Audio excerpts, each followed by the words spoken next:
Hey there, welcome back to another review, this time of the 1980 horror film Death Ship. Now, Death Ship is a movie that I watched and reviewed a long time ago, and I don't remember being that big of a fan of, but I decided to revisit it for this book that I'm working on writing called Gory Days, and I was very pleasantly surprised by the film. I liked it. I wouldn't say I loved it, but I did like the movie. I thought there were a good amount of things about it that I definitely enjoyed, that I definitely did not appreciate the last time that I saw it. See, it's been a while since I saw it last. When I saw it last, I hadn't seen as many films and I didn't have as much experience reviewing and analyzing movies as I do now. So, I was able to look at the film and judge it on a little bit more on its merits than I was able to do in the past. And I honestly would say this is a little bit of a gem. This is a 1980 film. It's directed by Alvin Rakoff, who really didn't do much after this, which is really too bad because I honestly think his direction is actually really great in this. It's great direction for what he's asked to do. He handles his shots well, he helps create an atmosphere and a mood, and yeah, I think it's actually a really good job by Alvin Rakoff. He didn't really go on to do much else after this except a few things on television. It's written by Jack Hill, David P. Lewis, and John Robbins, and it features music by Ivor Slaney, who I really thought did a really good job with the score. This is a score that really adds a lot to the mood and the atmosphere of the movie. It was kind of a score that you would kind of the typical sort of score you'd hear in a film like this around this era, or maybe even late 70s. But it's a score that I definitely did appreciate because it made sequences more eerie and scary than they would have been without this score. And the score fit the film really well too. It didn't seem out of place. It also features cinematography by Rene Verzier, and it's edited by Mike Campbell. I thought the cinematography was really good for what the cinematographer was asked to do. He did a great job with shots on the ocean and shots of the ship, and really added something to the film. The direction, the cinematography made this movie that was only made for $1.75 million. It really made this film look and feel like a bigger budgeted movie. And yeah, the runtime's about 91 minutes and it goes by. There's a little bit. It gets a little bit waterlogged near the end, but it definitely keeps your interest, especially if you are willing to deal with a little bit more of a slow burn type of haunted ghost story. Instead of a haunted house, it's a ghost ship. It's a haunt. It's a Nazi torture ship that kind of has a mind of its own and is floating around the ocean waiting for its next victims. So, yeah, instead of a haunted house, it's a Nazi torture ship. And I would think that's really a great concept, and the film really does a good job with it. There's some little more things it could have done. I really honestly would have preferred if it was more of just this ship taking people out and killing people instead of using George Kennedy to do it, because that's what it kind of becomes later on in the film. As George Kennedy, his character gets possessed and he starts doing the ship's dirty work, so to speak. Um, but for what it is, I mean, there are some things that you needed to have George Kennedy's character in order to have certain sequences that was set up the way that they are. But yeah, I just thought it was more interesting when it was just a supernatural, strictly supernatural thing, and it wasn't whatever spirit it was on the ship possessing George Kennedy's Captain Ashland. So, speaking of George Kennedy, he's one of the characters in the film. He's one of the actors, one of the main actors in the movie. But you could probably make an argument that the lead is Richard Crenna, the late great Richard Crenna, who plays Trevor Marshall. And I really liked him in this role. I thought he did a really good job. Very likable character. I think there's a little bit with this character near the end where it gets in a little bit of a scuffle with George Kennedy and Kennedy knocks him out really easily, and he never really gets a last punch on Kennedy. He just that was kind of disappointing for me. But yeah, that's one little problem I have with the movie is that I think the climax has been anticlimactic. Nick Mancuso, who you might be familiar with, he was in Black Christmas, and he plays a character named Nick. You have Sally Ann House, who plays Margaret Marshall, who is Trevor Marshall, Richard Crenna's character. She's his wife. Kate Reid plays Sylvia Morgan. Victoria Burgoyne plays Laurie. Jennifer McKinney plays Robin Marshall, who is the Marshall's daughter. Danny Higham plays Ben Marshall, their son. And Saul Rubinek plays Jackie. And I didn't really care for the kids. They were kind of, I mean, sometimes they were there. They had some cute things to say, but I would have been fine if they weren't in the movie. I would have been fine if it was just Richard Crenna and his wife and a few of the other survivors of the cruise ship. Because what happens is the film starts out with George Kennedy is the captain of this cruise ship. Richard Crenna is the guy underneath him, and this random ship crashes into the cruise ship and causes it to sink, and the remaining survivors are floating around on a raft, and they encounter this ship that's this big giant derelict ship but they didn't think it was derelict. They thought somebody was actually captaining the ship, which makes sense because it's moving at a pretty quick pace and it's actually moving on its own. So they see this ship, and folks, it's a real ship, which is something that we take for granted nowadays. That's one thing I'm really amazed by how much this film is able to do with a $1.7 million budget. It's not that much money, and they had a real ship, and they shot it on a real ocean, on the ocean. So they were managed to do a lot with a little with this movie. So this derelict-looking ship floats by, and so they decide to get on it because why not? You know, and being on the ship is better than being on a raft. But of course, then they realize later that they should have just stayed on the raft because it's the death ship. It's a Nazi torture ship, and there's a lot of really interesting, cool ways how the history of the ship is revealed, in my opinion, in really horrifying ways, really. The that I kind of don't want to give away. I kind of want to just say, hey, see it for yourself, and to see what I mean, especially with the film projector sequence, which I thought was really well handled. And so yeah, I mean, it's creepy enough that it's a ghost ship, but it's also a Nazi ghost ship, and it was a torture ship. So there's some really kind of creepy moments where you have the Richard Crenna or some of the other characters come in contact with this ship's deadly past and find a whole torture room with all these skeletons and things like that, and so on. It's not particularly gory, so if you're expecting that kind of thing, you're not going to get that with this movie. You're not going to get that with this movie. It's more of more of a slow-paced, traditional, old-fashioned, classical, classic style of ghost story. Stuff goes bump in the night, doors slam by themselves, and so on. You did get a little bit of blood, though, in a pretty unsettling sequence where this woman, she's taking a shower, and then all of a sudden, blood starts pouring from the shower head, and yeah, it's pretty freaky. Um, so there is a little bit of blood, but not a lot. So if you're expecting that, you're not going to get it.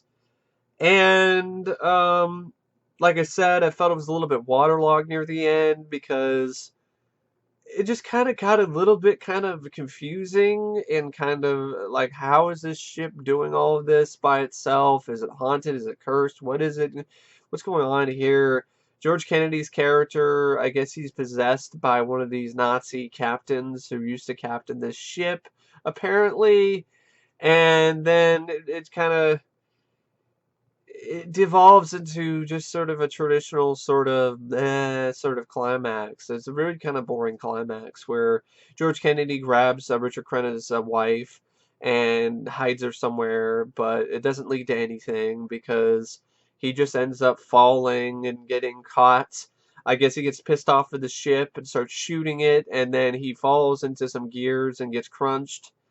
Um, and Richard Crenna just meets up with his wife, and then they just get off the boat and meet up with their kids who are already on the raft. It was just very anticlimactic. I mean, I really would have preferred the film to end with a bang, like blow the ship up. But no, it doesn't end like that or make it sink or no, the ship doesn't sink, it doesn't explode. It just continues on, and I guess is going to go on and crash into another ship at the end of the movie, and it sets it up for a sequel bait ending. Um, so those are some of the main problems I have with the movie. Those are what prevent me from giving it like a 4-star rating or giving it anything more than 3.5. Because the climax is anticlimactic. It's a bit slow paced. It takes a while to get going. But it is well directed. It's well edited. Some really great editing in this. Especially when the film cuts back and forth to the inner workings of the ship and how it's moving by itself and so on. I also really like how the director, Rakoff, how he managed to, Alvin Rakoff, how he managed to really make it look like the camera is moving along with the ship. See, the camera at times is bobbing up and down at certain sequences in order to create this feeling of you're on the ship. You're on the death ship along with the survivors, and I like that. I like that touch a lot. He also does some really nice techniques of flipping the camera upside down or doing other unique things with the camera. So the direction in this is never stagnant. It's never, oh, just in one place, stuck on a tripod. It doesn't move. No, it moves along with the ship. It even moves and flips around and goes on one side at an angle to help create a specific sort of feel. To unnerve the audience some more. So yeah, the direction is a character in itself in some ways in this movie. And it's actually a real highlight, if you ask me. And it's really too bad he didn't really get to do that much after this movie. So, but yeah, other than those few things, there's really not that much to talk about in terms of Death Ship. It's a very straightforward film. You know, there's this cruise ship, a bunch of people on a cruise ship. This ship crashes into them, causes it to sink. Cuts to the next scene later, and you have a few survivors. They come in contact with this ghost ship of sorts, and then things start to go awry. They start to go really, really crazy. The ship starts grabbing people, grabs one guy with a rope and pulls him all the way up into the high up into the air, and it's a real stunt person. It's a real person who's being hung up on a rope multiple feet in the air over the ocean. It's a great stunt. And it really does, it's a very tense sequence, and definitely does give you, I wouldn't say it's scary, but it definitely puts you gets your nerves going, because it's, you can't beat real. Real is real, and you got a real guy, hanging high up above the ground. It's pretty crazy. Plus, I love the look of the ship. The art direction and the production design is really great. So, for the most part, it's got a good cast as well. So, and a cool concept. How many times have you seen a film that deals with a Nazi ghost ship? There aren't very many movies like that. Well, apparently, none of this was enough to get audiences to want to get aboard this ship, because it didn't do very well in the box office. Critics didn't really like it that much either. And yeah, it's kind of forgotten about for the most part. And I don't, and IMDb gives it like a 4.8 out of 10. It has a 20% Rotten Tomatoes. I think that's a bit too low. I think it's a much better film than it's given credit for. For what it is, an old-fashioned style, of horror film, the type of, slow burn, slow build type of horror movie that doesn't have a lot of blood and guts. It's more of a traditional haunted house film, but with it taking place on a boat instead of, on a ship instead of in a house. Much like The Changeling, which came out the same year. But this is definitely a little bit less of a mystery and less of a psychological horror film. But there are some mystery sort of elements to it as well. But yeah, apparently the footage of showing the movement of the Death Ship was a result of filming from a small boat moving around the Death Ship. The crew shot for about an hour before the Death Ship broke down. The rest of the required shots were achieved by faking movement as the broken vessel was anchored and stationary. Bravo! They did a phenomenal job faking creating movement. I couldn't tell. I could not tell that this ship was not moving. The make and model of the derelict, mysterious black flying Dutchman-like Death Ship was a deserted German World War II freighter, which had once been a Kriegsmarine prison ship used for torturing. And the film was scripted by cult director Jack Hill and David P. Lewis, but attributed to John Robbins for Canadian movie business reasons, according to the Spinning Image website. There's another sort of cool thing in this movie. They showed some old black and white movies on a projector screen, and one of them was a black and white musical film, and it was the 1936 British musical picture Everything is Rhythm. And producers Sandy Howard and Howard Greenberg's other 1980 picture, that also came out the same year as Death Ship, was also a horror movie set on a vehicle, but not on a boat, but a locomotive. It was Terror Train. And apparently, portraying Captain Trevor Marshall, Richard Crenna is seen in the movie sporting a full beard, and I remember reading something somewhere from a friend of mine who said that Richard Crenna thought this was like the shit ship, or it was just it wasn't really a great experience shooting the movie or something, or it was just he wasn't very proud of it or whatever. And if that's the case, it's really too bad. But I think he was great. I think he did a great job in this film, and it was nice to see him in a lead role in a film like this. Richard Crenna also was in another sort of horror film called The Evil. I haven't seen that yet, but I'm definitely curious about it because I'm a big fan of Richard Crenna as an actor. So, but yeah, it was nice to see Richard Crenna and George Kennedy go back and forth with one another. I would have preferred to have seen them actually fight again. Like, it was just very anticlimactic. Richard Crenna just shows up and beats the crap out of no, not Richard Crenna. George Kennedy beats the crap out of Richard Crenna with a gun, with the butt of a gun, and then there's no more confrontation after that. And I thought that was just a mistake in terms of the story. I think it would have been better, definitely a lot more satisfying to the audience to have Richard Crenna, punch George Kennedy into the gears or something, and then go and get his wife, or something like that. That would have been nice. But also, I really would have loved to have seen it end with a giant explosion. Yeah, like that explosion at the end of Blown Away with Jeff Bridges, where the boat explodes. That would have been a really nice way to end this movie. But once again, it's a low budget film, so they might not have been able to afford that. So if they could have just had more Richard Crenna and George Kennedy, a better resolution for that conflict, because what they gave you was pretty.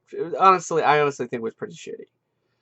But that being said, other than the pacing, other than that little moment that I was telling you about, I would have preferred to have more of the ghost ship, the death ship, doing more of the horrific acts versus George Kennedy doing them for the ship. But other than those things, I liked it. I thought it was a good movie. I would recommend it to you if it sounds interesting to you, if the concept interests you, if you like the trailer.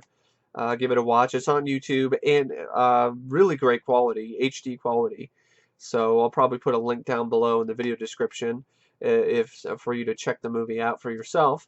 But anyway, I don't know what to say about Death Ship except it was rated out of 5 stars, and I would give Death Ship 3.5 out of 5.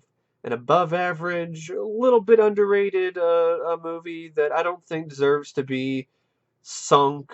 It doesn't deserve to be forgotten about and lost under the depths of the sea. I don't think it's that bad. I think it's a lot better than its reputation suggests that it is. If you know what you're in for, I think you can find it fairly enjoyable. But anyway, that's just my opinion, and as always, I will see you guys later. See ya.